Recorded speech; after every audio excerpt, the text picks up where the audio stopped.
এখন যদি তামিম ইকবালকে জাতীয় দলে ফেরানো না হয় তাহলে আর কবে ফেরানো হবে? বিগত কয়েক বছর ধরে বাংলাদেশ দলের বড় সমস্যা হচ্ছে ব্যাটিং সমস্যা। আর এই ব্যাটিং সমস্যার সমাধান করতে না পারলে বাংলাদেশের ক্রিকেট আস্তে আস্তে নষ্ট হয়ে যাবে। তাই তামিম ইকবালকে যতদিন বাংলাদেশ ক্রিকেটে যুক্ত না করা হবে ততদিন এই সমস্যার সমাধান হবে না।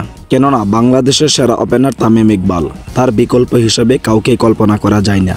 তামিম ইকবালকে বাদ দেওয়ার পর অনেক ওপেনারকে দিয়ে চেষ্টা করানো হয়েছে বাংলাদেশ দলের ওপেনার ঘাটতি পূরণ করার জন্য, কিন্তু তারা কেউই সফল হতে পারেনি। তাই যেহেতু এখনো তামিম ইকবাল অপশন নেয়নি, তাই তাকে সুযোগ দেওয়া উচিত।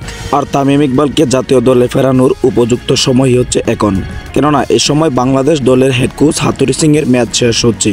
তাছাড়া সামনে আসন্ন চ্যাম্পিয়ন ট্রফি, আর এই উপলক্ষে যদি তামিম ইকবালকে জাতীয় দলে ফেরানো হয় তাহলে মন্দ কিসে? কারণ বাংলাদেশের শত কোটি দর্শকের আবেগ হচ্ছে তামিম ইকবাল। তামিম ইকবালের ওপেনিং ঘাটতি আজ পর্যন্ত কেউ পূরণ করতে পারেনি এবং ভবিষ্যতেও পারবে না। তাই তাকে ছাড়া কাউকে বিকল্প হিসেবে চিন্তা করা যায় না।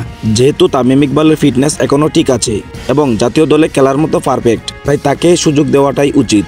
আর এই সময়টা যদি মিস হয়ে যায় তাহলে তামিম ইকবালকে আর জাতীয় দলে ফেরানো যাবে না। যে যাই বলুক না কেন, বাংলাদেশের top order batsman Liton Das, Soumya Sarkar ও নাজমুল হোসেন শান্ত, তাদের চেয়ে অনেক অনেক গুণ ভালো হবে তামিম ইকবাল।